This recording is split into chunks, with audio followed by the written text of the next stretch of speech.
Ay, pastor, marunong na akong umibig. O sige, ibigin mo yung gagalit mo. Ibigin mo yung gagalit mo. Ibigin mo yung umaaway sa'yo. Ibigin mo yung nalira sa'yo. Ibigin mo yung nakasakit sa'yo. Ibigin mo yung pinagsisilosan mo. Ibigin mo yung nakasaktan ka. Yun ang totoong pag-ibig. Hindi mo pwedeng sabihin, I love you. Hallelujah. Yung nakasakit sa'yo, yun yung ibigin mo para malaman mo na ang pag-ibig ni Kristo nasa iyo. Amen? Amen? Yun yung the best. Hallelujah. Oo. Yun the best. Kaya lahat na nakasakit sa akin, ay, pinagyayakap ko ngayon. Natuto ako eh. Eh, kaya naman natuto ngayon. Ha? Punta mo. Kaya mo? Yung umaapi sa'yo, punta mo. Kaya mo? Ha? Hindi tayo magiging disipulo ng Panginoon Jesucristo niyan. Pagpapala sa totoo lang, mga kapatid, take note. Pag laging magulo ang buhay natin, anong pagpapala? Yung kasi. Ibig darating na dahil nagpipre ka, Lord bless me, Lord bless me, Lord. Sige, si Lord, kapatid na. Biglang mga kapatid ko nagkagulo ang buhay mo. Umatras yung blessing. Nararamdaman niyo ba yun? Umatras yung blessing? Wala pa.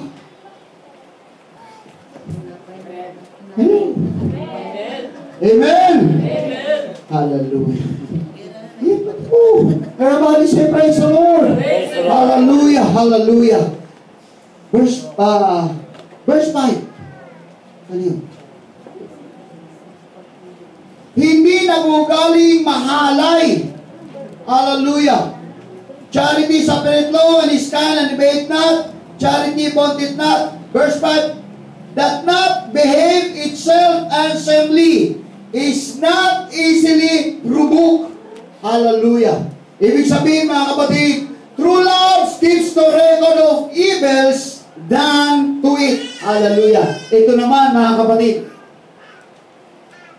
wala na tayong itatagong anumang, hallelujah, anumang kamalian. Wala nang sikreto.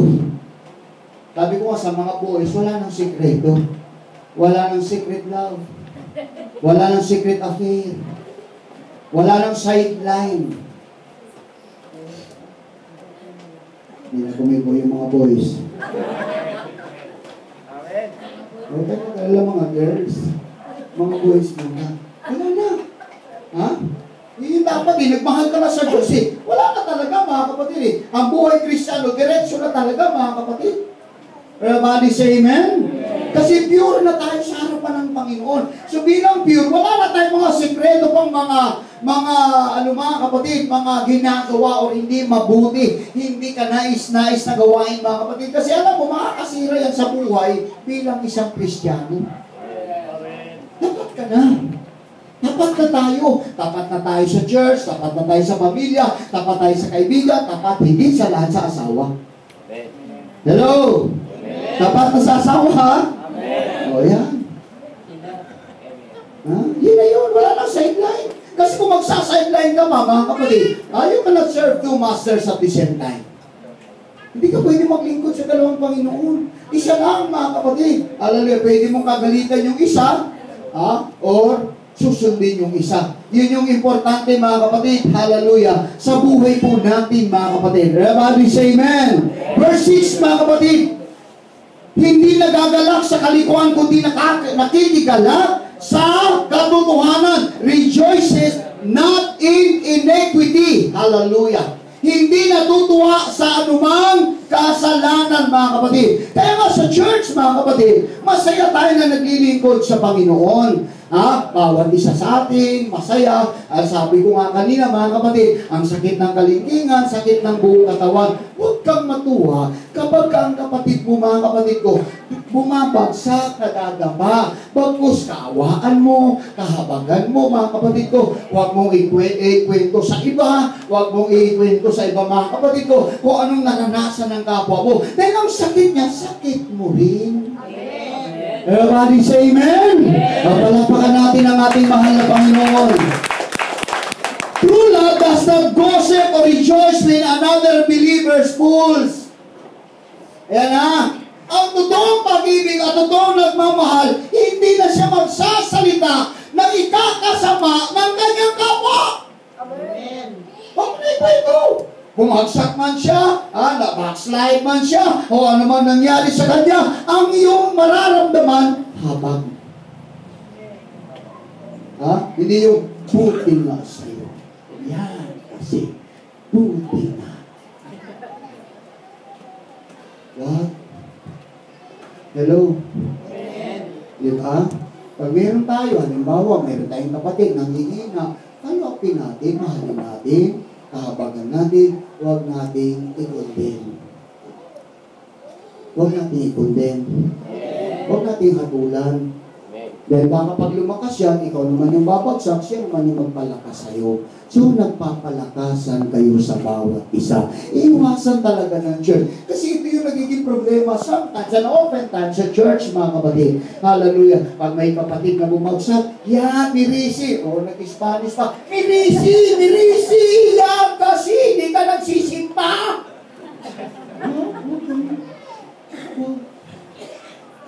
Mahal pa rin natin. Kapatid natin sa Panginoon yun. Everybody say amen? Malay mo, hindi niya alam, nagdusa din pala siya. Diba? Kung ikaw mangyari sa ganun, mga kapatid, hindi laging malakas ka. Mag-ingat ka, ikaw na malakas, baka manghina ka. Siya naman ang magpapalakas sa'yo. Sa madalit sabi ang church, pag mayroong pag-ibig, nagtatakipan. Amen. Nagtatakipan. Amen. Nagtatakipan. Nagtatakipan. Pag may mali siya, takpan mo. Huwag kang magkaroon ng negatibong kaisipan sa kanya. Hello? Amen. Nasaktan na nga, sinugatan na nga, binudburan mo pa ng mertayo niya. May sugat na nga, mga kapatid ko, binudburan mo pa ng chlorine. Hindi nakakabangon. Amen? Amen. Ikaw naman nag-ina, masikap ka rin. Kasi meron bumubudbud siya ng chlorine eh.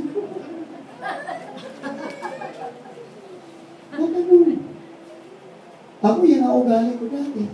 Natuto kasi ako nung sa nagturo sa akin eh. Pagka nagkasala, yan!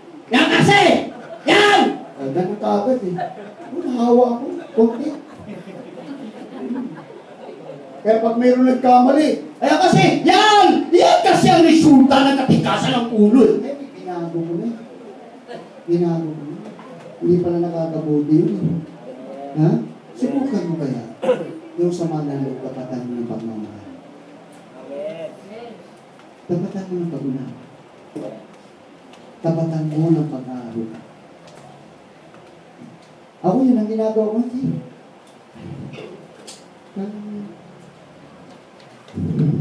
Wala na akong sinasabi. Nag-iingat na ako. Oh, bakit? Kasi mga kapatid, nasaktan siya, sakit din sabi. Sakit ng katawan, sakit ng kaligtingan, sakit ng buong katawan. Matuwa ka ba kapatid mo, bumagsak? Yan ang hinihintay ko sa'yo, yan kasi yan! Hinihintay ko na talaga sa'yo bumagsak ka. Ngayon natisod ka rin, matuwa ka. Baka malamit pa yun, ikaw may impyerno. Eh, binago ko na yun. Niritsi ko na yung mga natuturo ng gano'n sa akin. Oh. Wala nang condemnation daw eh. There is therefore now no condemnation. Ha? Wala nang anumang hatol. Wala nang anumang pag-uusga. Ang sino mo na kay Kristo na. Kaya church, wala nang hatulan. Takpan mo ang kapatid mo. Pag may kamalian siya, takpan mo. Pag nasa labas, pinag-usapan, ipaglaban mo. Ha? Hindi ka mangula. Kasi totoo yun eh. Yung ginagawa ko, totoo talaga yun. Kaya nga ako nga, wala rin akong gana sa NGCM.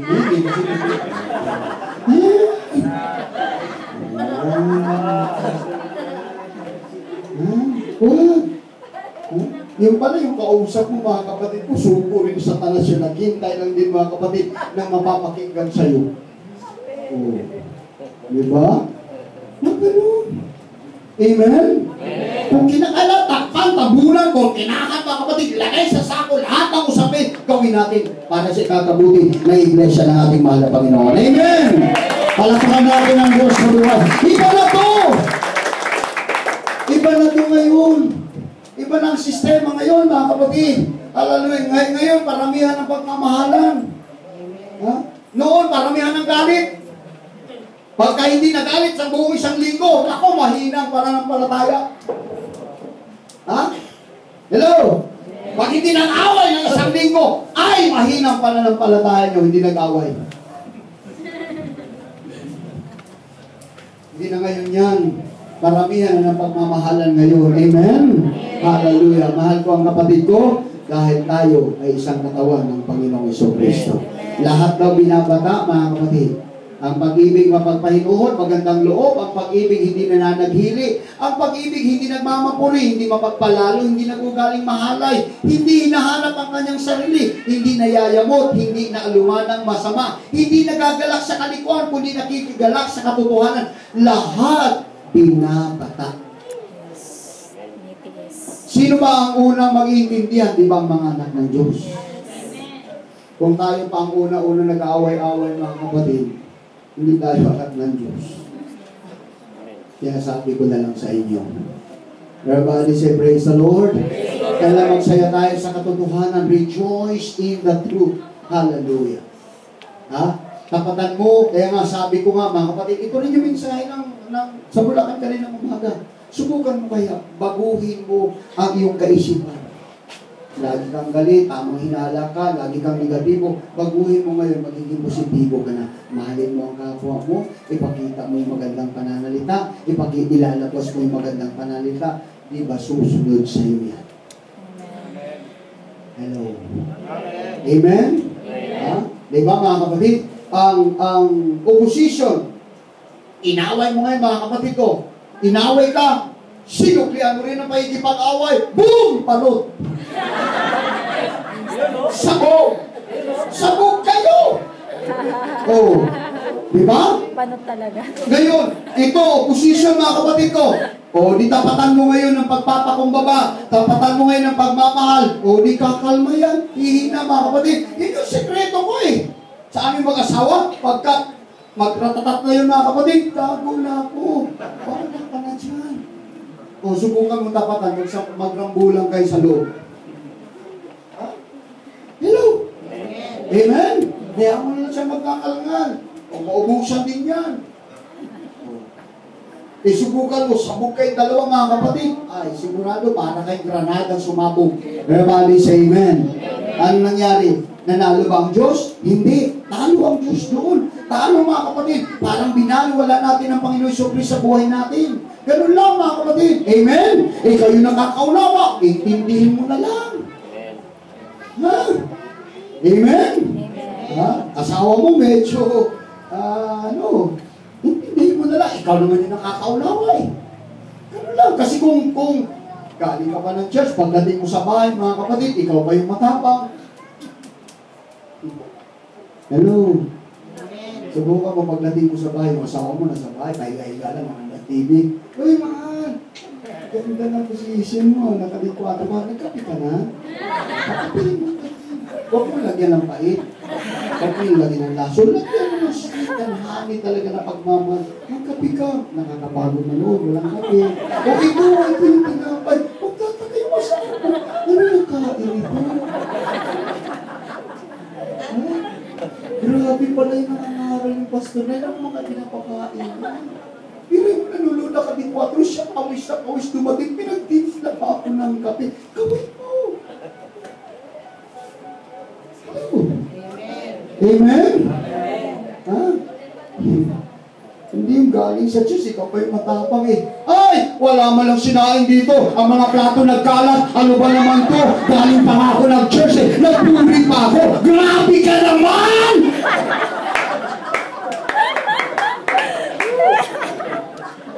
Anong tinuro ng pastor mo?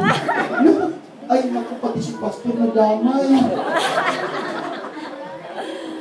Ha? Ang pag-ibig, nagtitiis talaga yan. Kung minsan mga kapatid, lalo may mga asawa, hindi pa talaga natin na isasama mga kapatid.